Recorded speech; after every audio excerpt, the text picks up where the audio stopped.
నమస్కారం జే న్యూస్ కి స్వాగతం ముందుగా హెడ్లైన్స్ చూద్దాం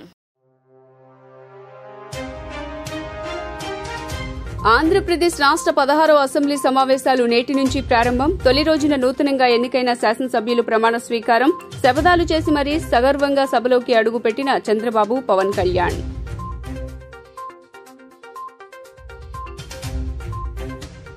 సాధారణ శాసనసభ్యులుగా ప్రమాణ స్వీకారం చేసిన మాజీ ముఖ్యమంత్రి వైఎస్ జగన్మోహన్ రెడ్డి ప్రమాణ స్వీకారం తర్వాత అసెంబ్లీ నుంచి వెళ్లిపోయిన వైఎస్ జగన్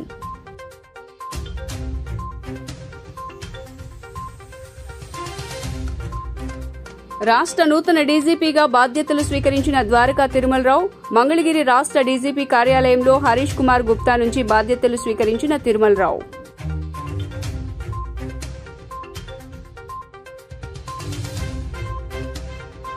ఘనంగా అంతర్జాతీయ యోగా దినోత్సవ వేడుకలు శ్రీనగర్ డాన్సర్స్ ఒడ్డున యోగా దశాబ్ది వేడుకలకు హాజరైన ప్రధాని నరేంద్ర మోదీ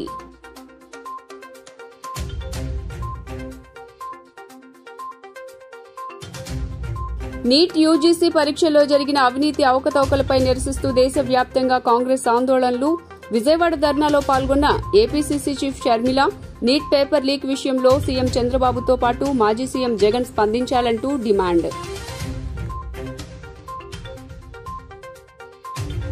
ఇక డీటెయిల్స్ చూస్తే ప్రపంచ యోగా గురువుగా భారత్ మారిందని ప్రధాని మోదీ అన్నారు యోగా ప్రాముఖ్యత రోజురోజుకు పెరుగుతుందని తెలిపారు యోగా సాధన వల్ల సంస్కారాత్మక ఆలోచనలు వస్తాయని తెలియజేశారు యోగా ధ్యానంతో మన ఏకాగ్రత పెరుగుతుందన్నారు శ్రీనగర్లోని దాల్ సరస్సు ఒడ్డున ఉన్న షేర్-ఏ కాశ్మీర్ కాన్ఫరెన్స్ హాల్ వద్ద జరిగిన అంతర్జాతీయ యోగా దశాబ్ది వేడుకల్లో ప్రధాని మోడీ పాల్గొన్నారు ప్రజలతో కలిసి యోగాసనాలు వేశారు ఈ సందర్భంగా మాట్లాడుతూ జమ్మూ కాశ్మీర్లో నిర్వహించిన యోగా కార్యక్రమంలో 50,000 మంది పాల్గొన్నారన్నారు శ్రీనగర్లో ఒక శక్తి ఉందని యోగా ద్వారా దాన్ని మరింత పెంచుకోవచ్చునని తెలిపారు గత 10 ఏళ్లుగా ప్రపంచవ్యాప్తంగా యోగా దినోత్సవం జరుపుకుంటున్నామని చెప్పారు 2014లో తొలిసారి తాను అంతర్జాతీయ యోగా దినోత్సవం గురించి ఐక్యరాజ్య సమితిలో ప్రతిపాదించానన్నారు భారతదేశ ప్రతిపాదనకు 177 దేశాలు మద్దతిచ్చాయని చెప్పారు ఇదొక రికార్డు అని తెలిపారు అప్పటి నుంచి యోగా దినోత్సవం సరికొత్త రికార్డులు సృష్టిస్తూనే ఉందన్నారు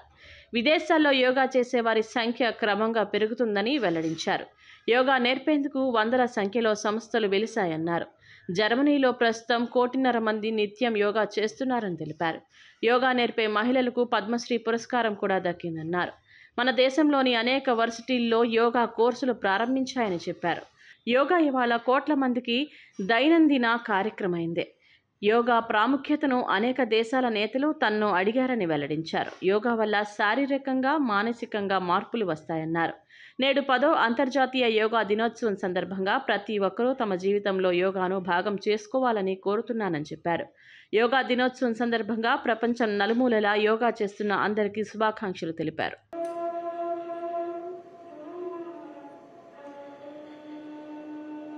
अब हम शांति के सद्भावना के मंत्र के साथ आज का अभ्यास समाप्त करेंगे। हम सब सुखी रहे, हम सब रोग मुक्त रहे, हम सबका जीवन मंगलमय रहे, कोई भी दुख का भागी ना बने। दोनों हथेलियों को दर्शन कीजिए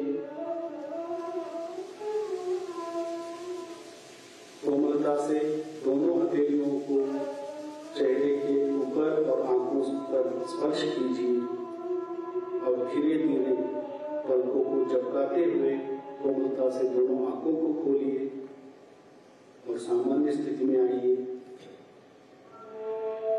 आप सभी का धन्यवाद आपका दिन मंगलमय हो योगमय हो जय हिंद जय भारत सभी योग अभ्यासियों के लिए आप अपने मैट पे बैठे रहिए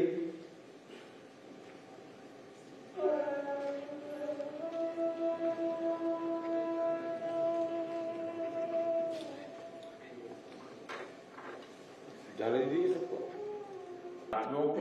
योग केवल एक विद्या नहीं है बल्कि एक विज्ञान भी है आज सूचना क्रांति के इस दौर में हर और सूचना संसाधनों की बाढ़ है ऐसे में मानव मस्तिष्क के लिए एक विषय पर फोकस कर पाना एक बड़ी चुनौती साबित हो रहा है।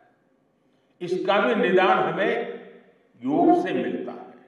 हम जानते हैं एकाग्रता मानव मन की सबसे बड़ी ताकत है। योग ध्यान के जरिए हमारा ये सामर्थ्य भी निखरता है। इसलिए आज आर्मी से लेकर स्पोर्ट्स तक में योग को शामिल किया जा रहा है। स्पेस प्रोग्रेस में भी जो एस्ट्रोनॉट्स को ट्रेनिंग दी जाती है उन्हें भी योग और ध्यान की ट्रेनिंग दी जाती है। इससे प्रोडक्टिविटी भी बढ़ती है, सहन शक्ति भी बढ़ती है।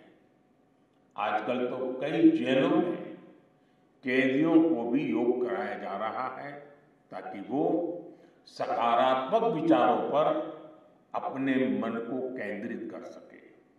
यानी योग समाज में सकारात्मक बदलाव के नए रास्ते बना रहा है। ఆంధ్రప్రదేశ్ 16వ అసెంబ్లీ సమావేశాలు శుక్రవారం ఉదయం ప్రారంభమయ్యాయి. ప్రోటెం స్పీకర్ గోరెంట్ల బుచ్చయ్య చౌదరి నూతనంగా ఎన్నికైన సభ్యులతో ప్రమాణ స్వీకారం చేయించడంతో సభా కార్యక్రమాలు ప్రారంభమయ్యాయి. తొలుత టీడీపీ అధినేత ముఖ్యమంత్రి చంద్రబాబు నాయుడుతో ప్రోటెం స్పీకర్ ప్రమాణం చేయించారు. అసెంబ్లీకి నివాళులర్పించిన అనంతరం గోరెంట్ల బుచ్చయ్య చౌదరి సమక్షంలో నారా చంద్రబాబు నాయుడు అనే నేను అంటూ భావోద్వేగంతో చంద్రబాబు ప్రమాణ స్వీకారం చేశారు. చంద్రబాబు నాయుడు అనే నేను శాసనసభ సభ్యునిగా ఎన్నిక అయినందున శాసనం ద్వారా నిర్మితమైన భారత రాజ్యాంగం పట్ల నిజమైన విశ్వాసం, విధేయత చూపుతానని, భారతదేశ సార్వభౌమాధికారాన్ని, సమగ్రతను కాపాడుతానని, నేను స్వీకరించబోయే కర్తవ్యాన్ని శ్రద్ధాశక్తులతో నిర్వహిస్తానని దైవ సాక్షిగా ప్రమాణం చేస్తున్నాను.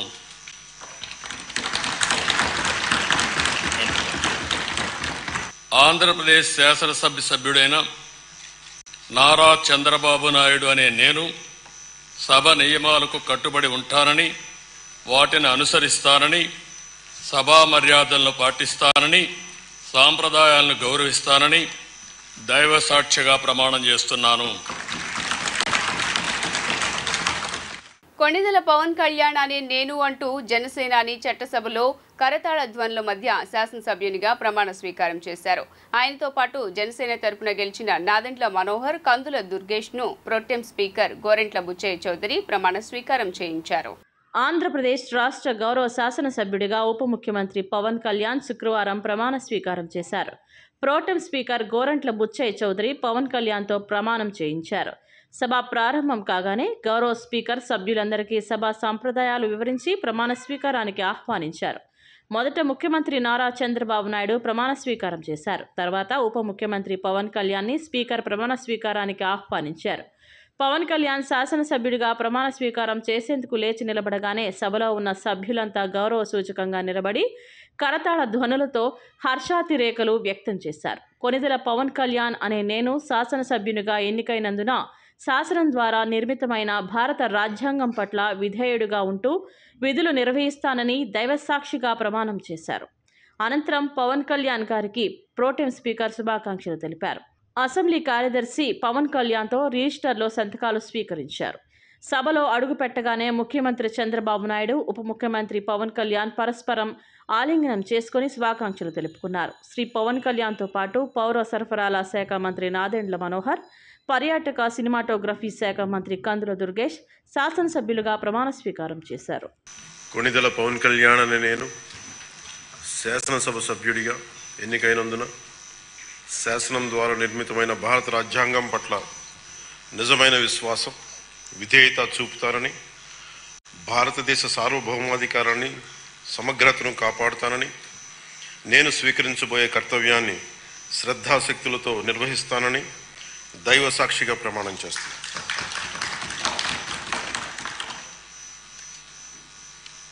కొణిదెల పవన్ కళ్యాణ్ అని నేను ఆంధ్రప్రదేశ్ శాసనసభ సభ్యుడైన ఆంధ్రప్రదేశ్ శాసనసభ సభ్యుడైన కొణిదెల పవన్ కళ్యాణ్ అని నేను సభా నియమాలకు కట్టుబడి ఉంటానని, వాటిని అనుసరిస్తానని, సభా మర్యాదలను పాటిస్తానని, సాంప్రదాయాలను గౌరవిస్తానని దైవ సాక్షిగా ప్రమాణం చేస్తున్నాను.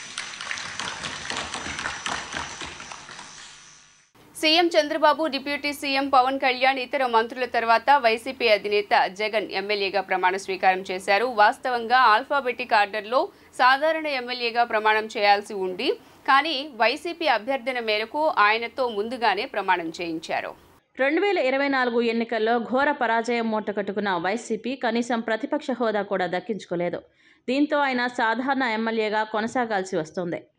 మొన్న జరిగిన ఎన్నికల్లో వైసీపీ కేవలం 11 సీట్లు మాత్రమే దక్కించుకుంది. అంటే ప్రతిపక్ష హోదా రావాలంటే 17 మంది ఎమ్మెల్యేలు ఉండాలి. కానీ వైసీపీ ఆ మార్కును కూడా దాటలేకపోయింది. దీంతో వైసీపీ అధినేత సాధారణ సభ్యుడిగా కే లెటర్ తర్వాత ప్రమాణం చేయాల్సి ఉంది. మాజీ సీఎంగా జగన్మోహన్ రెడ్డితో మంత్రుల తర్వాత ప్రమాణం చేయించాలని వైసీపీ లీడర్లు కొందరు ప్రభుత్వానికి రిక్వెస్ట్ పెట్టుకున్నారు. దీంతో ప్రభుత్వం కూడా సానుకూలంగా స్పందించింది. ఇలాంటి విషయాలను రాజకీయం చేయదలుచుకోలేదని, ఎప్పుడు ప్రమాణం చేస్తే ఏముందని అందుకు అంగీకరించినట్లు శాసనసభ వ్యవహారాల మంత్రి పయ్యావుల కేశవ్ చెప్పారు. వైసీపీ సభ్యుల కోరిక మేరకు జగన్ను మంత్రుల తర్వాత ప్రమాణం చేయించారు. అంతకుముందు అసెంబ్లీ వెనుక గేట్ నుంచి సభా ప్రాంగణంలోకి జగన్ వచ్చారు. గతంలో ఆయన సీడ్ యాక్సెస్ రోడ్డు నుంచి మందడం మీదుగా సభకు వచ్చేవారు. అమరావతి రైతులు నిరసన తెలుపుతారని భావించి వేరే మార్గంలో సభకి వచ్చినట్లు తెలుస్తోంది. అనంతరం ప్రమాణం చేసే క్రమంలో జగన్ కాస్త తడబడ్డారు. ముందుగా జగన్మోహన్ అనే నేను అన్నారు. తర్వాత తేరుకొని జగన్మోహన్ రెడ్డి అని నేను అంటూ ప్రమాణం చేశారు.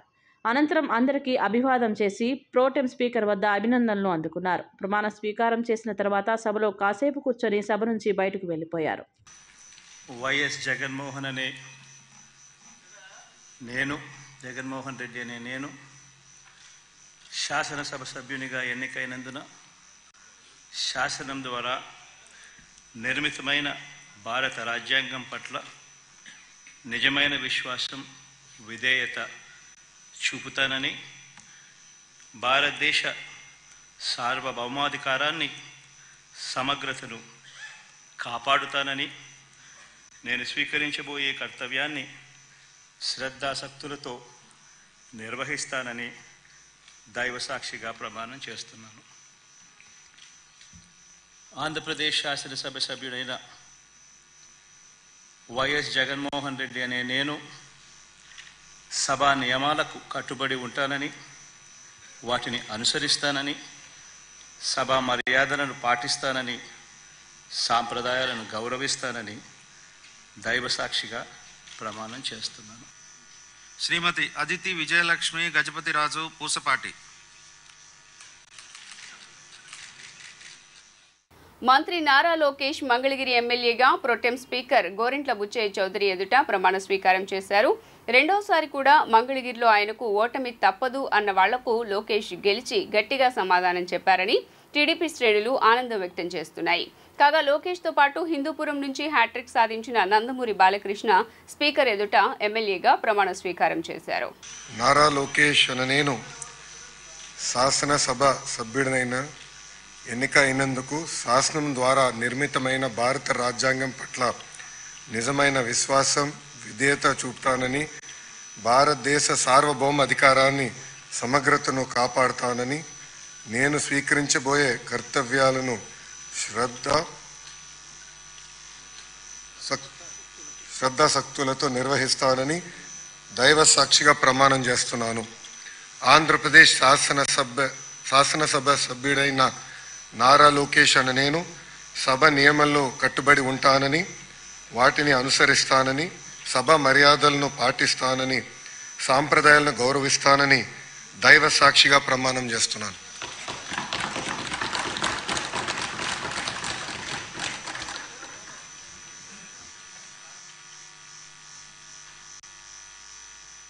నందమూరి బాలకృష్ణ అనే నేను శాసనసభ సభ్యునిగా ఎన్నికైనందున శాసనం ద్వారా నిర్మితమైన భారత రాజ్యాంగం పట్ల నిజమైన విశ్వాసం, విధేయత చూపుతానని, భారతదేశ సార్వభౌమాధికారాన్ని, సమగ్రతను కాపాడుతానని, నేను స్వీకరించబోయే కర్తవ్యాన్ని శ్రద్ధాభక్తులతో నిర్వహిస్తానని దైవ సాక్షిగా ప్రమాణం చేస్తున్నాను. ఆంధ్రప్రదేశ్ శాసనసభ సభ్యుడినైన నందమూరి బాలకృష్ణ అనే నేను సభ నియమాలకు కట్టుబడి ఉంటానని, వాటిని అనుసరిస్తానని, సభ మర్యాదలను పాటిస్తానని, సంప్రదాయాలను గౌరవిస్తానని దైవసాక్షిగా ప్రమాణం చేస్తున్నాను. ఆంధ్రప్రదేశ్ రాష్ట్ర ముఖ్యమంత్రి నారా చంద్రబాబు నాయుడు, ఉప ముఖ్యమంత్రి పవన్ కళ్యాణ్లు శపథం చేసి మరీ గురువారం అసెంబ్లీలో అడుగుపెట్టారు. ఇటీవలే ముగిసిన సార్వత్రిక ఎన్నికల్లో టీడీపీ, జనసేన, బీజేపీల కూటమి ఘన విజయం సాధించిన విషయం తెలిసిందే. దీంతో ముఖ్యమంత్రిగా చంద్రబాబు, ఉప ముఖ్యమంత్రిగా పవన్ కళ్యాణ్ పోటీ చేశారు. ఈ నేపథ్యంలో గురువారం నుంచి కొత్త ప్రభుత్వ ఏపీ అసెంబ్లీ సమావేశాలు ప్రారంభమయ్యాయి. ఇందులో పాల్గొనేందుకు చంద్రబాబు, పవన్ కళ్యాణ్లు సభకు వచ్చారు. అయితే ఈసారి చంద్రబాబు, పవన్ కళ్యాణ్ల రాకకు ఎంతో ప్రాముఖ్యత ఉంది. 2.5 ఏళ్ల క్రితం చంద్రబాబు సతీమణి భువనేశ్వరిని నిండు సభలో వైకాపా ఎమ్మెల్యేలు అవమానించారు. దీన్ని చంద్రబాబు జీర్ణించుకోలేకపోయారు. తీవ్ర మనస్తాపంతో సభను వీడారు. ఆ రోజున ఇలాంటి కౌరవ సభలో తాను ఉండలేనని, మళ్లీ ముఖ్యమంత్రిగానే సభలో అడుగు పెడతానని గత 2021 నవంబర్ 19వ తేదీన శపథం చేశారు. అనుకున్నట్టుగానే ఎన్నికల్లో ఆయనతో పాటు టీడీపీ కూడా అపూర్వ విజయాన్ని సొంతం చేసుకుంది. దీంతో ఆయన సభలో మళ్లీ అడుగుపెట్టి తాను నాడు చేసిన భషణ ప్రతిజ్ఞను నెరవేర్చుకున్నారు. తొలుత అసెంబ్లీ మెట్ల వద్ద ప్రణమిల్లి నమస్కరించి లోపలికి అడుగుపెట్టారు. ఆ తర్వాత శాసనసభ కార్యాలయంలో పండితులు ఆయనకు వేదాశీర్వచనం చేశారు. అంతకుముందు చంద్రబాబుకు అసెంబ్లీ వద్ద ఘన స్వాగతం లభించింది. గౌరవ సభకు స్వాగతం అంటూ టీడీపీ సభ్యులు పెద్ద ఎత్తున నినాదాలు చేశారు.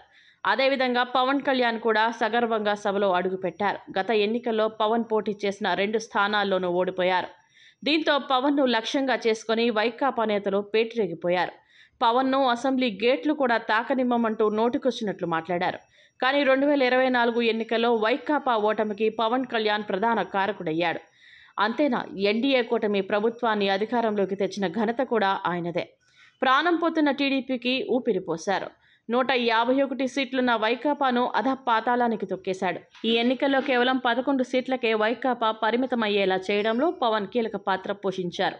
నాడు అసెంబ్లీ గేట్లు కూడా తాకనివ్వమంటూ భీకరాలు పలికిన వారంతా ఇప్పుడు అసెంబ్లీలో అడుగు పెట్టలేక ఇళ్లకే పరిమితమయ్యారు. ఇదిలా ఉంటే గురువారం ఎమ్మెల్యేలుగా చంద్రబాబు, పవన్ ప్రమాణ స్వీకారం చేశారు. ఏపీలో అసెంబ్లీ సమావేశాలు ప్రారంభమయ్యాయి. శాసనసభలో తొలుత CM Chandrababu, deputy CM Pawan Kalyan ఎమ్మెల్యేలుగా ప్రమాణం చేశారు. ప్రోటెం స్పీకర్ గోరంట్ల బుచ్చయ్య చౌదరి వారితో ప్రమాణ స్వీకారం చేయించారు. ఆంధ్రప్రదేశ్ రాష్ట్ర న్యాయశాఖ మరియు మైనారిటీ సంక్షేమ శాఖ మంత్రివర్యులుగా జనాబ్ నసీం మహ్మద్ ఫరూక్ శుక్రవారం పదవి బాధ్యతలను చేపట్టారు. రాష్ట్ర సచివాలయం 3వ బ్లాక్లో తనకు కేటాయించిన ఛాంబర్లో మధ్యాహ్నం 2 గంటలకు సర్వమత ప్రార్థనలు, ప్రత్యేకంగా నమాజ్ అనంతరం మంత్రిగా బాధ్యతలు స్వీకరించారు. ఈ సందర్భంగా ఆయన మాట్లాడుతూ వర్క్ బోర్డుకు సంబంధించిన ఫైళ్లను పరిశీలించి తొలిసారిగా సంతకం చేయడం జరిగిందన్నారు. ప్రధానమంత్రి జన్ వికాస్ కేంద్రం వంటి కేంద్ర పథకాల ద్వారా మైనారిటీల కోసం నైపుణ్యాభివృద్ధి, విద్య, ఆరోగ్యం, ఇతర మౌలిక సదుపాయాలు కల్పించాల్సిన అంశంపై ఉన్నతాధికారులతో చర్చించి తగు నిర్ణయం తీసుకుంటామన్నారు. PMJVK క్రింద 2014 నుండి 2019లో మంజూరైన 643.54 కోట్ల విలువైన 77 ప్రాజెక్టులను గత ప్రభుత్వం పట్టించుకోలేదన్నారు. ఈ క్రమంలో గత 5 ఏళ్లలో ప్రాజెక్టుల విషయంలో ఎలాంటి పురోగతి లేని కారణంగా జిల్లా కలెక్టర్లకు ఉత్తర్వులు ఇచ్చి త్వరగా వాటిని పూర్తి చేయాల్సిందిగా మైనార్టీల సంక్షేమ శాఖ కార్యదర్శి కె హర్షవర్ధన్కు సూచించినట్లు తెలిపారు. రాష్ట్రం తరపున కొత్త ప్రతిపాదనలు సిద్ధం చేసి కేంద్ర ప్రభుత్వానికి సమర్పించేందుకు చర్యలు తీసుకోవాలని కోరామన్నారు. రెవెన్యూలో ఉన్న వర్క్ బోర్డును, పాఠశాల విద్యాశాఖలో ఉన్న ఉర్దూ అకాడమీని, మైనారిటీ ఫైనాన్స్ కార్పొరేషన్ వంటి వాటిని ఏకం చేసి మైనారిటీ వెల్ఫేర్ డిపార్ట్మెంట్గా నామకరణం చేసిన ప్రక్రియలో తన పాత్రను మంత్రి ఫరూక్ ఈ సందర్భంగా గుర్తు చేశారు. వర్క్ బోర్డుకు కోట్లాది ఆస్తులు ఉన్నాయని వాటిని కాపాడుతామన్నారు. గతంలో ముస్లిం యువత కోసం కర్నూలు, కడపలో కమర్షియల్ కాంప్లెక్స్లు కట్టించి తద్వారా ఉపాధి అవకాశాలు కల్పించామన్నారు. ప్రస్తుతం ముస్లిం మైనారిటీలకు ఉపాధి కల్పించే బాధ్యతను తీసుకుంటామన్నారు. చర్చిల అభివృద్ధి కోసం ముఖ్యమంత్రిగా నారా చంద్రబాబు నాయుడు చేసిన కృషిని వివరించారు. హాజ్ యాత్రికుల కోసం మంచి సౌకర్యాలు కల్పిస్తామన్నారు. మైనారిటీల ఆర్థిక జీవన ప్రమాణాలు పెంచడమే లక్ష్యంగా పనిచేస్తామన్నారు. గత ప్రభుత్వం ముస్లిం మైనారిటీ కోసం చేసిందేమీ లేదన్నారు. పెళ్లి కానుకతో సహా పలు పథకాలు సంక్షేమం పేరుతో మభ్యపెట్టిందన్నారు. వక్ఫ్ బోర్డు సంబంధించిన ఫైళ్లను సంతకం పెట్టడం జరిగింది. నేను దాదాపుగా 85 నుంచి కూడాను 84, 85 నుంచి కూడాను మొట్టమొదటిసారిగా ప్రతిదీ కూడా వక్ఫ్ బోర్డు ఫైల్ మీదనే. ఆయన మైనార్టీ మినిస్టర్ కాబట్టి నాతో వేరే పోర్ట్ఫోలియో ఉన్నాయి. అప్పుడు ఇండస్ట్రీస్ ఉన్నాయి, తర్వాత మున్సిపల్ మినిస్టర్ ఉన్నాయి, ఎడ్యుకేషన్ మినిస్టర్ ఉన్నాయి, హెల్త్ మినిస్టర్ ఉన్నాయి. మరి ఇప్పుడు ఈరోజు మళ్ళా చంద్రబాబు నాయుడు గారు ఎన్టీ రామారావు గారి క్యాబినెట్లో నాకు అవకాశం కలిగించారు కాబట్టి ముఖ్యంగా ప్రధానంగా ఎన్టీ రామారావు గారిని అదేవిధంగా చంద్రబాబు నాయుడు గారిని మరి ధన్యవాదాలు. వారికి రుణపడి ఉండవలసిన అవసరం ఉంది. ఎందుకంటే ఒక మంచి కార్యకర్తగా, ఒక మంచి ఎమ్మెల్యేగా, ఒక మంచి కౌన్సిల్గా చైర్మన్గా నాకు అవకాశం కలిగించారు. మన డిప్యూటీ స్పీకర్గా అవకాశం కలిగించారు. బహుశా ఇంత అవకాశం అరుదుగా ఎవరికీ దొరకలేదు. నాకు అవకాశం కలిగించినందుకు ముఖ్యంగా చంద్రబాబు నాయుడు గారికి పదే వారికి నా ధన్యవాదాలు. అదేవిధంగా లోకేష్ బాబు గారికి కూడా ధన్యవాదాలు తెలియజేస్తున్నాను. ఈరోజు చాలా విషయాలు ఉన్నాయి. వక్ఫ్ బోర్డు గురించి అంటే చాలా చెప్పాలంటే చాలా ఉన్నాయి. ఎందుకంటే బ్రీఫ్గా చెప్పాలి కాబట్టి అది నా బ్రైన్ చైల్డ్ వక్ఫ్ బోర్డు. నాకు దాని గురించి మైనార్టీ సంస్థ దీని గురించి మైనార్టీ దీన్ని నామకరణం చేసింది మేము. ఇవన్నీ వేరే ఉన్నాయి. ఇందాక అడిగారు ఎమ్మెల్యే గారు నాకు. ఇది వక్ఫ్ బోర్డు ఆ రెవెన్యూలో ఉన్నది. విజయవాడ పశ్చిమ నియోజకవర్గం నుండి సుజనా చౌదరి, మధ్య నియోజకవర్గం నుండి బోండా ఉమా మహేశ్వరరావు, తూర్పు నియోజకవర్గం నుండి గద్దె రామ్మోహన్ రావు ఎమ్మెల్యేలుగా గెలుపొందారు. ఈ రోజు నుండి 2 రోజుల పాటు జరగనున్న ఆంధ్రప్రదేశ్ 16వ రాష్ట్ర శాసనసభ సమావేశాల్లో తొలి రోజున శాసనసభ్యులుగా ఎన్నికైన ప్రజాప్రతినిధులు చట్టసభల్లో ప్రమాణ స్వీకార మహోత్సవంలో పాల్గొన్నారు. ఈ సందర్భంగా సుజనా చౌదరి, బోండా ఉమా మహేశ్వరరావు, గద్దె రామ్మోహన్ రావు శుక్రవారం అసెంబ్లీలో ప్రమాణ స్వీకారం చేశారు. వీరిచే ప్రోటెం స్పీకర్ గోరెంట్ల బుచ్చయ్య చౌదరి ప్రమాణ స్వీకారం చేయించారు. భారత రాజ్యాంగం పట్ల నిజమైన విశ్వాసం, విధేయత చూపుతామని, సభా నియమాలకు కట్టుబడి ఉంటామని, వాటిని అనుసరిస్తామని, సాంప్రదాయాలను గౌరవిస్తామని దైవసాక్షిగా ప్రమాణం చేయిస్తున్నామంటూ ప్రమాణ స్వీకారం చేశారు. ఎల్లమంచిలి సత్యనారాయణ చౌదరి మరియు సుజనా చౌదరి అనే నేను శాసనసభ సభ్యునిగా ఎన్నికైనందున శాసనం ద్వారా నిర్మితమైన భారత రాజ్యాంగం పట్ల నిజమైన విశ్వాసం, విధేయత చూపుతానని, భారతదేశ సార్వభౌమాధికారాన్ని, సమగ్రతను కాపాడుతానని, నేను స్వీకరించబోయే కర్తవ్యాన్ని శ్రద్ధాశక్తులతో నిర్వహిస్తానని దైవసాక్షిగా ప్రమాణం మరియు పవిత్ర హృదయంతో ప్రతిజ్ఞ చేస్తున్నాను. ఆంధ్రప్రదేశ్ శాసనసభ్యుడినైన ఎల్లమంచిలి సత్యనారాయణ చౌదరి మరియు సుజనా చౌదరి అనే నేను సభ నియమాలకు కట్టుబడి ఉంటానని, వాటిని అనుసరిస్తానని, సభా మర్యాదలను పాటిస్తానని, సాంప్రదాయాలను గౌరవిస్తానని దైవసాక్షిగా ప్రమాణం చేస్తున్నాను.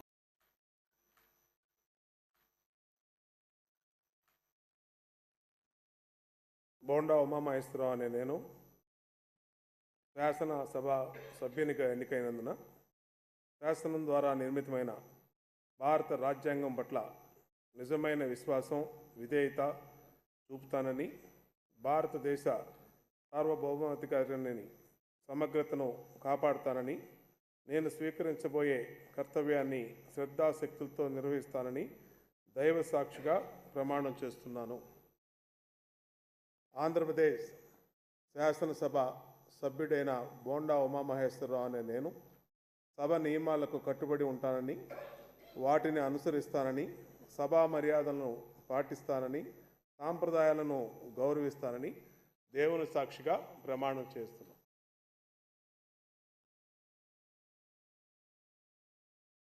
గద్దె రామ్మోహన్ అనే నేను శాసనసభ సభ్యునిగా ఎన్నికైనందున శాసనం ద్వారా నిర్మితమైన భారత రాజ్యాంగం పట్ల నిజమైన విశ్వాసం, విధేయత చూపుతానని, భారతదేశ సార్వభౌమాధికారాన్ని, సమగ్రతను కాపాడుతానని, నేను స్వీకరించబోయే కర్తవ్యాన్ని శ్రద్ధాశక్తులతో నిర్వహిస్తానని పవిత్ర హృదయంతో ప్రతిజ్ఞ చేస్తున్నాను. ఆంధ్రప్రదేశ్ శాసనసభ సభ్యుడినైన గద్దె రామ్మోహన్ అనే నేను సభా నియమాలకు కట్టుబడి ఉంటానని, వాటిని అనుసరిస్తానని, సభా మర్యాదలను పాటిస్తానని, సాంప్రదాయాలను గౌరవిస్తానని పవిత్రమైన హృదయంతో ప్రతిజ్ఞ చేస్తున్నాను. యోగాతో సంపూర్ణ ఆరోగ్యాన్ని సాధించవచ్చునని పశ్చిమ నియోజకవర్గ శాసనసభ్యుడు సుజనా చౌదరి అన్నారు. యోగా వంటి సాధన ద్వారా శారీరక, మానసిక ఆరోగ్యంతో పాటు ఆత్మవిశ్వాసాన్ని సైతం పెంపొందించుకోవచ్చునని వివరించారు. కాకరపర్తి భావన్ నారాయణ కళాశాల క్రీడా విభాగం, ఎన్సీసీ జాతీయ సేవా పథకం విభాగాల సంయుక్త ఆధ్వర్యంలో యోగా దినోత్సవ వేడుకలను శుక్రవారం నిర్వహించారు. ముఖ్య అతిథిగా హాజరైన సుజనా చౌదరి మాట్లాడుతూ విద్యార్థులు యోగా వంటి సాధన ద్వారా శారీరక, మానసిక ఆరోగ్యంతో పాటు ఆత్మవిశ్వాసాన్ని సైతం పెంపొందించుకోవచ్చునని వివరించారు. భారతీయ సనాతన సాంప్రదాయాలలో ఒకటైన యోగా కనుమరుగైన సమయంలో ప్రధాని నరేంద్ర మోడీ దానికి విస్తృత ప్రచారాన్ని కల్పించారన్నారు. గడిచిన 10 ఏళ్లుగా ప్రపంచవ్యాప్తంగా విస్తృత ప్రచారం జరిగి యోగా ప్రతి మానవుడికి చేరువైందన్నారు. కేబిఎన్ కళాశాల విద్యారంగంలో అద్భుతమైన సేవలు అందిస్తుందని కొనియాడారు. ప్రముఖ యోగా గురువు శ్రీ వెంకటేశ్వర యోగా సేవా కేంద్రం వ్యవస్థాపకులు డాక్టర్ వెంకటేశ్వర యోగి గురూజీ మాట్లాడుతూ మానవ వికాసానికి యోగా అద్భుత సాధనమన్నారు. ప్రతినిత్యం కనీసం అరగంట వ్యవధి యోగాకి కేటాయించినట్లయితే అనేక సమకాలీన సమస్యలను సమర్థనీయంగా తొలగించుకోవచ్చునని ఆయన పేర్కొన్నారు.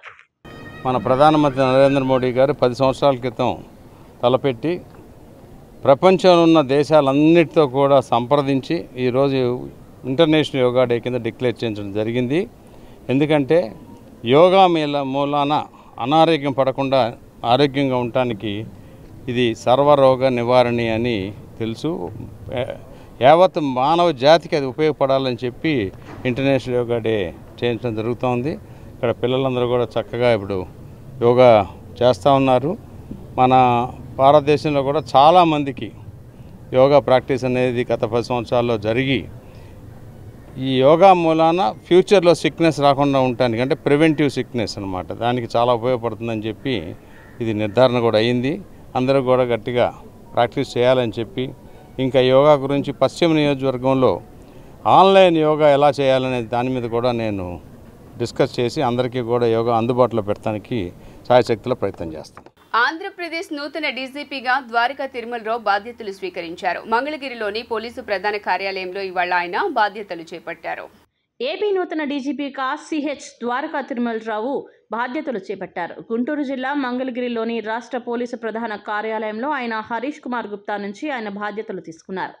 ఈ సందర్భంగా పలువురు ఐపీఎస్ అధికారులకు ద్వారకా తిరుమలరావుకు శుభాకాంక్షలు తెలిపారు. అంతకుముందు పోలీసుల గౌరవ వందనం స్వీకరించి ఉదయం 7:50 డీజీపీగా సంతకం చేశారు.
నీట్ యూజీసీ 2024 పరీక్షల్లో జరిగిన అవినీతి అవకతవకలపై సీఎం చంద్రబాబు నాయుడు, మాజీ ముఖ్యమంత్రి వైఎస్ జగన్ ఎందుకు స్పందించలేదని ఆంధ్రప్రదేశ్ రాష్ట్ర కాంగ్రెస్ పార్టీ అధ్యక్షురాలు వైఎస్ షర్మిల ప్రశ్నించారు.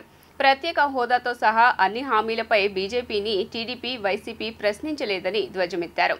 ఇప్పుడు నీట్ పేపర్ లీక్ విషయంలో కూడా ఈ 2 పార్టీలు స్పందించలేదని, బీజేపీ తొత్తు పార్టీలని నిరూపించుకుంటున్నాయని దుయ్యబట్టారు. అఖిల భారత కాంగ్రెస్ కమిటీ ఆదేశాలతో ఏపీసీసీ ఆధ్వర్యంలో విజయవాడ ధర్నా చౌక్లో శుక్రవారం నిర్వహించిన ధర్నాలో షర్మిల పాల్గొన్నారు. ఈ సందర్భంగా ఆమె మాట్లాడుతూ డాక్టర్లు అవుదామని ఆశపడ్డ 24 లక్షల మంది విద్యార్థుల జీవితాలతో కేంద్రం చెలగాటం ఆడుతోందన్నారు. ఎన్టీఏ ప్రతిష్టను దిగజార్చేలా నీట్ పేపర్ లీక్ స్కామ్ జరిగిందనే ఆధారాలు బయటపడ్డాయని పేర్కొన్నారు. అయినా కానీ విద్యార్థులు తల్లిదండ్రులకు క్షమాపణ చెప్పలేదని ధ్వజమెత్తారు. పరీక్షకు ఆలస్యంగా వస్తే గ్రేస్ మార్కులు ఎలా ఇస్తారన్నారు. 2 నిమిషాలు అదనపు సమయం ఇవ్వచ్చు. గత 2 సంవత్సరాల్లో ఒకరికో ఇద్దరికో టాప్ మార్కులు వచ్చేవి. కానీ ఈ సంవత్సరం పేపర్ లీక్ వల్ల 60 మందికి టాప్ మార్కులు వచ్చాయని గుర్తు చేశారు. 3 లక్షల మంది పరీక్ష రాశారు కాబట్టే 60 మంది టాప్ వచ్చారని ఎన్టీఏ చెప్పడం హాస్యాస్పదంగా ఉందన్నారు. ఎన్టీఏ ఫలితాలు కావాలనే ఎన్నికల సమయంలో విడుదల చేశారని, ఇన్ని అవకతవకలు జరిగినా ఇంతవరకు ఎన్టీఏ మీద చర్యలు తీసుకోలేదన్నారు. బీజేపీ ప్రభుత్వాలు అధికారంలో ఉన్న రాజస్థాన్, మధ్యప్రదేశ్, బీహార్ రాష్ట్రాల్లో పేపర్ లీక్ అయిందని తెలియజేశారు. ప్రధాని మోదీ జపం చేసేందుకే కేంద్ర మంత్రి ధర్మేంద్ర ప్రధాన్ ఉన్నారన్నారు. పేపర్ లీకేజ్పై ప్రధాని మోదీ సమాధానం చెప్పాలన్నారు. కాంగ్రెస్ పార్టీ డిమాండ్ చేస్తోంది పేపర్ లీక్పై వెంటనే సిబిఐ విచారణకు ఆదేశాలు ఇవ్వాలన్నారు. కేంద్ర విద్యాశాఖ మంత్రి ధర్మేంద్ర ప్రధాన్ రాజీనామా చేయాలి. నీట్ పరీక్షను మళ్లీ నిర్వహించాలి. ఎన్టీఏని ప్రక్షాళన చేయాలి. పేపర్ లీకేజ్కి బాధ్యులైన వారిపై చర్యలు తీసుకోవాలని షర్మిల డిమాండ్ చేశారు. ప్రజల జీవితాలతో ఎలా ఆటలాడుతుందో మళ్ళీ చూస్తున్నాం.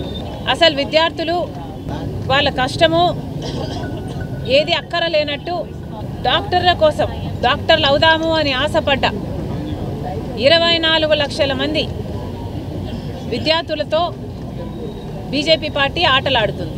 ఎన్టీఏ నేషనల్ టెస్టింగ్ ఏజెన్సీ ప్రతిష్టను దిగజార్చేలా ఈరోజు ఎన్టీఏలోని వారే పేపర్ లీకులకు పాల్పడి దీన్ని ఒక స్కామ్గా, ఎన్టీఏ పేపర్ లీక్ స్కామ్గా కరప్షన్ ఉంది అని తేలే విధంగా ఈరోజు సాక్ష్యాలు ఆధారాలతో సహా బయటపడ్డాయి. అయినా కూడా ఎన్టీఏ ఇంతవరకు బిడ్డలకు క్షమాపణ చెప్పలేదు. ఆ తల్లిదండ్రులకు క్షమాపణ చెప్పలేదు. చెప్పకపోగా సమర్థించుకునే ధోరణిలో వాళ్ళు ఉన్నారు. అసలు సామాన్య ప్రజలు కూడా ఇదెక్కడ లాజిక్ అనేటట్టుగా ఎన్టీఏ వ్యవహరిస్తున్నప్పటికీ కేంద్ర ప్రభుత్వం విద్యాశాఖ మంత్రి ఏ చర్యలు తీసుకోలేదు అంటే వాళ్ళ హస్తం కూడా ఈ స్కామ్లో ఉంది, నీట్ స్కామ్లో ఉంది అని అనుకోక తప్పడం లేదు. ఈరోజు ఎన్టీఏ వాళ్ళు సమర్థించుకున్నది ఎలా అని చూస్తే గ్రేస్ మార్కులు ఎందుకు ఇచ్చారు అని అడిగితే విద్యార్థులు లేటుగా వచ్చారు కాబట్టి వాళ్లకు సమయం సరిపోలేదు కాబట్టి గ్రేస్ మార్కులు ఇచ్చాము అంటున్నారు. దేశంలో రెండో వేసవి కొనసాగుతోందని సిపిఐ నగర కార్యదర్శి జి కోటేశ్వరరావు అన్నారు. అధిక ఉష్ణోగ్రతలు, ఉక్కపోతతో జనం విలవిల్లాడిపోతున్నారని, వీఎంసీ చలివేంద్రాలను ఏర్పాటు చేయడంలో విఫలమయ్యారని విమర్శించారు. ఈ క్రమంలో 58వ డివిజన్ సిపిఐ నేతలు పండ్ల రసాలు, మజ్జిగతో పాటు ఎండవేడిమిని తట్టుకునేందుకు టోపీలు పంపిణీ చేయడం అభినందనీయమని వెల్లడించారు. సిపిఐ 58వ డివిజన్ ఆధ్వర్యంలో సింగినగర్ పైపుల్ రోడ్ సెంటర్ వద్ద వందలాది మందికి వేసవి సందర్భంగా ప్రజలకు ఫ్రూట్ సలాడ్, మజ్జిగ మరియు టోపీలు పంపిణీ చేయడం జరిగింది. ఈ కార్యక్రమానికి ముఖ్య అతిథిగా సిపిఐ నగర కార్యదర్శి జి కోటేశ్వరరావు లాంఛనంగా ప్రారంభించి మంచి సేవా కార్యక్రమాలు నిర్వహిస్తున్న 58వ డివిజన్ శాఖను అభినందించారు. కార్పొరేషన్ సిబ్బంది కనీసం చలివేంద్రాలను కూడా ఏర్పాటు చేయకపోవడం శోచనీయమన్నారు.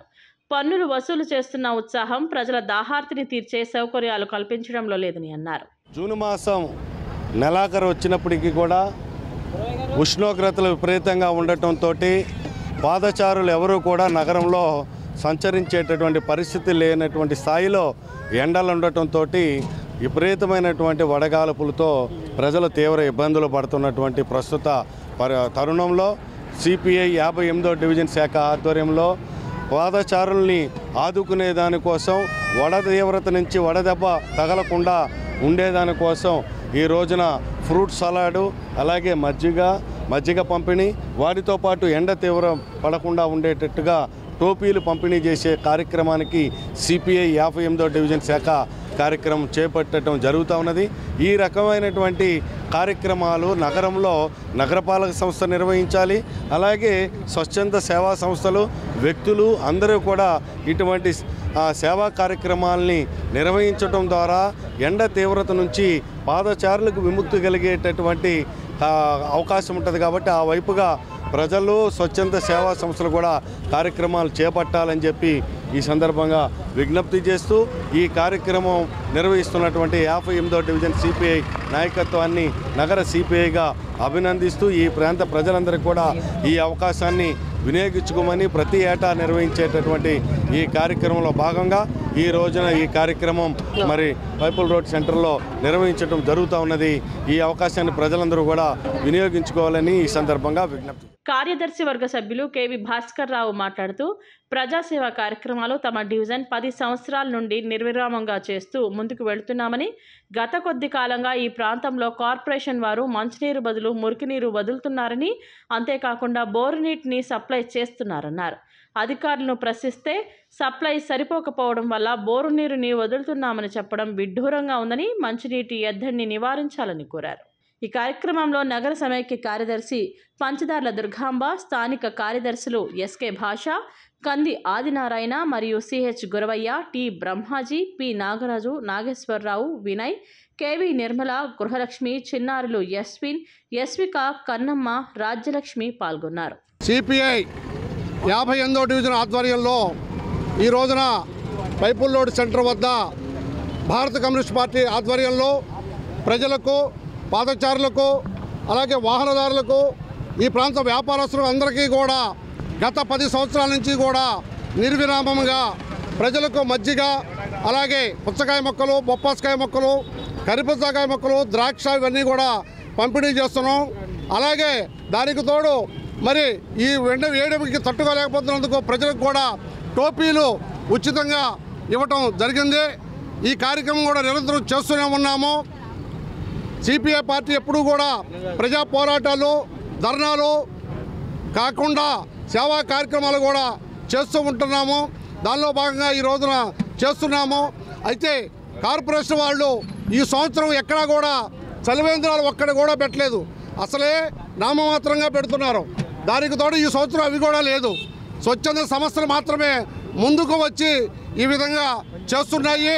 కాబట్టి ఇక నుంచినైనా మరి ప్రజలకు మరి ఇంటి పన్నులు, అలాగే నీటి పన్నులు, డ్రైనేజీ పన్నులు ఇవన్నీ వసూలు చేయటమే కాదు, ప్రజా అవసరాలు కూడా మరి కార్పొరేషన్ వారు గమనించాలని చెప్పేసి ప్రభుత్వ విద్యను మరింత బలోపేతం చేయవలసిన ఆవశ్యకత ఎంతైనా ఉందని కార్పొరేటర్ బోయ సత్యబాబు అన్నారు. పశ్చిమ నియోజకవర్గానికి ఒక ప్రభుత్వ డిగ్రీ కళాశాలను తీసుకురావాలని ప్రభుత్వానికి విజ్ఞప్తి చేశారు. మహంతిపురం సర్దార్ మురిపిళ్ల చిట్టి నగరపాలక సంస్థ ప్రాథమికోన్నత పాఠశాల నందు ప్రభుత్వ పాఠశాలలో చదువుతున్న విద్యార్థులకు ప్రభుత్వం అందజేసే కిట్లను కార్పొరేటర్ బోయ సత్యబాబు పంపిణీ చేశారు.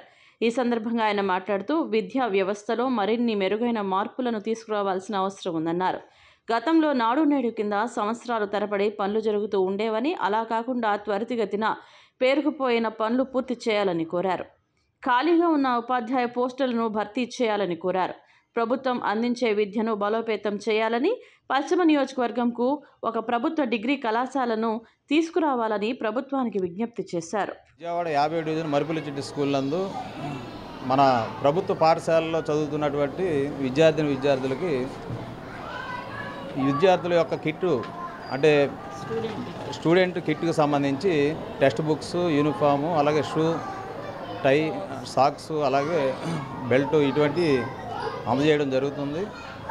ఇవి ప్రతి ఏడాది ఈ కార్యక్రమం ప్రభుత్వం ద్వారా చేయడం జరుగుతుంది. రెండో విషయం ఏంటంటే ఇక్కడ మధ్యాహ్నం భోజనానికి సంబంధించి విద్యార్థులకి పౌష్టికాహారానికి సంబంధించినటువంటి పెరుగుతున్న ధరలకు అనుగుణంగా మెను ఛార్జీలు కూడా పెంచితే పౌష్టికాహారం అనేది పేద విద్యార్థులకి అందేదానికి అవకాశం ఉంటుంది.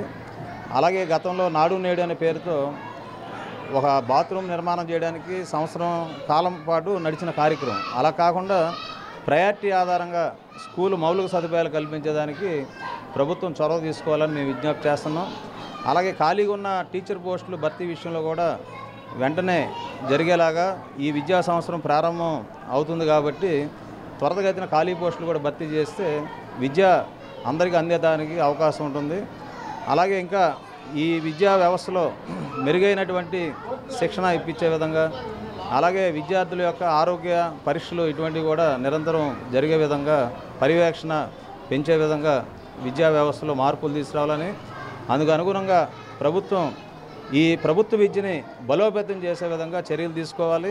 అలాగే పశ్చిమ నగరంలో ప్రభుత్వ డిగ్రీ కాలేజ్ కూడా ఏర్పాటు చేసి పేద మధ్యతరగతి విద్యార్థులకి విద్యని అందుబాటులో ఉంచే విధంగా చర్యలు తీసుకోవాలని విజ్ఞప్తి చేస్తున్నాం. ఈ గొల్లపాలెంగట్టు మహంతిపురం 50 డివిజన్లో ఉన్నటువంటి మరుపిల్ల చిట్టి స్కూల్లో ఈరోజు ప్రభుత్వం తరపున స్కూల్ పిల్లలకి బ్యాగులు కానీ, స్కూల్ డ్రెస్సులు కానీ, కిట్లు ఇవ్వడం జరుగుతుంది. ఇక్కడ మేము ఒకటి చెప్పదలుచుకున్నాను, గత ప్రభుత్వంలో పని తక్కువ, పబ్లిసిటీ ఎక్కువ. అలా జరిగింది. ఏది ఇచ్చినా సరే జగన్మోహన్ రెడ్డి ఫోటో వేయడం కానీ ప్రతి దానికి ప్రతి సింబల్కి ఆఖరికి పప్పు చెక్క ఇచ్చిన దాని మీద ఈ సైకో జగన్మోహన్ రెడ్డి బొమ్మ వేయించుకొని పబ్లిసిటీ జరిగింది. ఇప్పుడు ఈ రోజు కానీ చూస్తే నారా చంద్రబాబు నాయుడు గారు ముఖ్యమంత్రి అయిన తర్వాత గత ప్రభుత్వం ఏదైతే ఉందో దాన్ని ఏం క్యాన్సిల్ చేయకుండా ప్రభుత్వానికి నష్టం రాకుండా అయ్యే బ్యాగులు పంపిణీ చేయడం జరుగుతుంది. ఒక్కటి కూడా నారా చంద్రబాబు నాయుడు గారు ఫోటో కూడా లేదు. ఇది ప్రజలు గమనించుకోవాల్సిన విషయం. అలాగే ఈ స్కూల్లో గత 2014 నుంచి 19 గవర్నమెంట్లో ఏదైతే కొద్దిగా ఈ స్కూల్కి జరిగిందో మరుగుదొడ్లు కానీ అవి కానీ ఈ 2019 నుంచి 24 దాకా ఏ ఒక్క పని జరగలేదు. మేము కూడా ఈ 24 నుంచి కొత్త ప్రభుత్వం ఏర్పాటైంది, తెలుగుదేశం పార్టీ గవర్నమెంట్ వచ్చింది. అలాగే మాకు విజయవాడ పార్లమెంట్ సభ్యులుగా కేసినేని చిన్ని గారు, అలాగే ఎమ్మెల్యేగా ఎన్డీఏ అభ్యర్థి సుజనా చౌదరి గారు గెలవడం జరిగింది. మాకు ఎటువంటి ఇది ఉన్నా సరే ఈ స్కూల్కి కానీ అదే ఈ డివిజన్లో ఏవైనా వర్కులు కానీ ఏదైనా సరే సమస్యలు ఉన్నా సరే మేము మా నాయకుల దృష్టికి తీసుకెళ్ళి అవి పరిష్కరించే విధంగా చూస్తామని చెప్పేసి అని మేము తెలియజేస్తాం. శారీరక మానసిక ఆరోగ్యానికి యోగా దోహదపడుతుందని యోగా గురువు శంకర యోగాలయ సంస్థ యోగా గురువు గంటా శంకర్రావు తెలియజేశారు. ప్రతి ఒక్కరూ యోగా సాధన ద్వారా ఆరోగ్యంగా ఉండాలని ఆకాంక్షించారు. ఎన్ఎస్ఎం పబ్లిక్ స్కూల్లో అంతర్జాతీయ యోగా దినోత్సవ వేడుకలను ఘనంగా జరుపుకున్నారు. శంకర్ యోగాలయ ఆధ్వర్యంలో జరిగిన ఈ కార్యక్రమంలో యోగా గురువు గంటా శంకర్రావు ముఖ్య అతిథిగా పాల్గొన్నారు. ఈ సందర్భంగా శంకరాలయ యోగాలయ సంస్థ ఆర్గనైజింగ్ సెక్రటరీ కొల్లి శ్రీదేవి మాట్లాడుతూ మనిషి ఆరోగ్యంగా ఆనందంగా ఉండాలంటే ప్రతిరోజు యోగా చేయాలన్నారు. యోగాని జీవితంలో ఒక భాగంగా చేసుకోవాలన్నారు. ఎన్ఎస్ఎం శంకర యోగాలయ సంస్థ గత 20 సంవత్సరాలుగా యోగా గురువు గంటా శంకర్రావు ఆధ్వర్యంలో ఉచితంగా యోగా శిక్షణ ఇస్తున్నారన్నారు. అందరూ యోగా నేర్చుకొని ఆరోగ్యంగా ఉండాలన్నారు. ఈ కార్యక్రమంలో జయలక్ష్మి, సుశీల, ఎన్ఎస్ఎం వాకర్స్ తరపున పెద్దలు Gogandi Balaramayya, Nalluri Subbarao, secretary Venkayya Babu, doctor Srinivasu, yoga senior సభ్యులు నాగమణి, art of living teacher Chaudhurani వేడుకల్లో పాల్గొన్నారు. 1 2 3 4 5 massage. Okay, neck tight tightens. 1 2 3 4 5 shoulders 7 times. 1 2 3 breathe in, breathe out, up. 1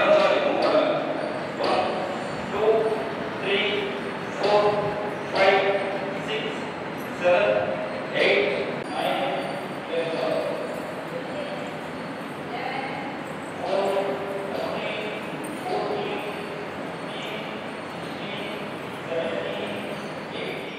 గత 20 సంవత్సరాలుగా కూడా ఇక్కడ యోగా ఉచితంగా నేర్పించబడుతుంది. శంకర యోగాలయ సంస్థ ద్వారా గురువుగారైన గంటా శంకర్రావు గారు ఫ్రీగా అందరికీ యోగా తెలియజేస్తున్నారు. ప్రతిరోజు ఉదయం 5 గంటల నుండి 6:30 వరకు ఇక్కడ యోగా క్లాసులు, ప్రాణాయామం నిర్వహించబడుతుంది. ఈ యోగాలయం నుంచి చుట్టుపక్కల పరిసరాల నుంచి వందల సంఖ్యలో చాలామంది కూడా నేర్చుకుని ఉన్నారు. ఇప్పటికి కూడా అనేక మంది యోగా క్లాసులకి వస్తున్నారు. మన సమాజంలో ఇప్పుడు ఆరోగ్యం పట్ల శ్రద్ధ పెరిగింది, అవగాహన పెరిగింది, యోగా యొక్క ఇంపార్టెన్స్ కూడా గుర్తించడం జరిగింది. కాబట్టి అందరూ కూడా యోగా వైపు మొగ్గు చూపుతున్నారు. మరి యోగా చేయడం వలన ఆరోగ్యం అంటే బాడీ యొక్క ఫ్లెక్సిబిలిటీ అనేది బాగుంటుంది. బాడీ ఎటంటే అటు వంగడానికి కానీ, 2 ప్రాణాయామం చేయడం వలన మనకి శ్వాస మీద పట్టొస్తుంది. ఈ విధంగా కరోనా టైంలో యోగా సభ్యులందరూ కూడా చాలా ఇది ఉపయోగపడింది. ఎక్కువ మంది ఎవరు కూడా కరోనా బారిన పడకుండా ఈ ప్రాణాయామాలు వీటి వలన సేవ్ చేయబడి ఉన్నారు. ఈ విధంగా ప్రజలందరికీ నేను చెప్పేది ఏంటంటే మీకు అందుబాటులో ఉన్నటువంటి దగ్గరలో ఎక్కడైనా అందరూ యోగా చేసుకోండి. మార్నింగ్ ఉదయం నుంచి కూడా లేవగానే ముందు యోగా చేస్తే మీ అందరికీ ఒత్తిళ్ళు తగ్గుతాయి, మానసిక ఆరోగ్యం, శారీరక ఆరోగ్యం కూడా పెరుగుతుందని మనం చేసుకుంటాం. అందరికీ అంతర్జాతీయ యోగా దినోత్సవ శుభాకాంక్షలు. మా శంకర యోగాలో గత 20 సంవత్సరాల నుంచి ఉచితంగా యోగా నేర్పబడుతుంది. అందరూ యోగా చేయండి, ఆరోగ్యంగా ఉండండి. జీవితంలో ఒక భాగంగా యోగా ఉంటే మానసికంగాను శారీరకంగాను శక్తివంతులమై ఆరోగ్యంగా ఉంటాం. కోస్తాంధ్ర యానంలో అక్కడక్కడ తేలికపాటి నుంచి మోస్తరు వర్షాలు పడతాయని భారత వాతావరణ విభాగం తెలిపింది. పిడుగులు కూడా పడతాయని, వాన పడే సమయంలో గాలి వేగం గంటకు 30 నుంచి 40 కిలోమీటర్లు ఉంటుందని ఐఎండీ అంచనా వేసింది. నైరుతి రుతుపవనాలు క్రమంగా విస్తరిస్తున్నాయి. రాష్ట్రమంతటా వ్యాపించాయి. దాదాపు వారం 10 రోజుల తర్వాత రుతుపవనాల్లో కదలిక వచ్చి ముందుకు వెళ్తున్నాయి. దక్షిణ కోస్తా రాయలసీమ జిల్లాల్లో ఈ నెల మొదటి వారంలోనే విస్తరించిన నైరుతి రుతుపవనాలు ఆ తర్వాత ఉత్తర కోస్తాకు తాకాయి. విజయనగరం వరకు వచ్చి దాదాపుగా వారం 10 రోజుల వరకు ఆగిపోయాయి. ఎందుకంటే రుతుపవనాలు మరింత ముందుకు కదిలేందుకు అనుకూల పరిస్థితులు లేవు. రుతుపవనాల కరెంటు బలహీనంగా ఏర్పడింది. గత 2 రోజులుగా శ్రీకాకుళం జిల్లాలో అనుకూలమైన పరిస్థితులకు తోడు రుతుపవనాల కరెంటు బలపడడంతో నైరుతి రుతుపవనాలు విదర్భ, ఒడిశా, ఆంధ్రప్రదేశ్లోని మిగిలిన ప్రాంతాల్లో విస్తరించాయి. వాటితో పాటు పశ్చిమ బెంగాల్లోని పలు ప్రాంతాల్లో వాయువ్య బంగాళాఖాతంలోనూ విస్తరించాయి. రుతుపవనాలు ఈసారి 2-3 రోజుల ముందుగానే కేరళను తాకి ఆ తర్వాత ఏపీలోకి ప్రవేశించాయి. జూన్ 13వ తేదీ కల్లా ఏపీలో అన్ని ప్రాంతాలకు రుతుపవనాలు విస్తరించే పరిస్థితులు ఏర్పడ్డాయి. వార్తలు ముగించే ముందు హెడ్లైన్స్ మరోసారి. ఆంధ్రప్రదేశ్ రాష్ట్ర 16వ అసెంబ్లీ సమావేశాలు నేటి నుంచి ప్రారంభం. తొలి రోజున నూతనంగా ఎన్నికైన శాసనసభ్యులు ప్రమాణ స్వీకారం.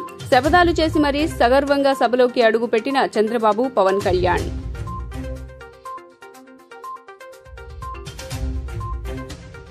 సాధారణ శాసనసభ్యులుగా ప్రమాణ స్వీకారం చేసిన మాజీ ముఖ్యమంత్రి వైఎస్ జగన్మోహన్ రెడ్డి. ప్రమాణ స్వీకారం తర్వాత అసెంబ్లీ నుంచి వెళ్లిపోయిన వైఎస్ జగన్.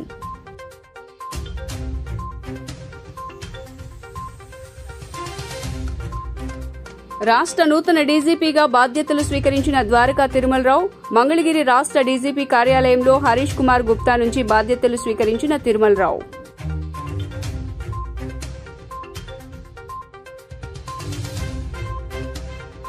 ఘనంగా అంతర్జాతీయ యోగా దినోత్సవ వేడుకలు. శ్రీనగర్ డాన్సర్స్ ఒడ్డున యోగా దశాబ్ది వేడుకలకు హాజరైన ప్రధాని నరేంద్ర మోదీ.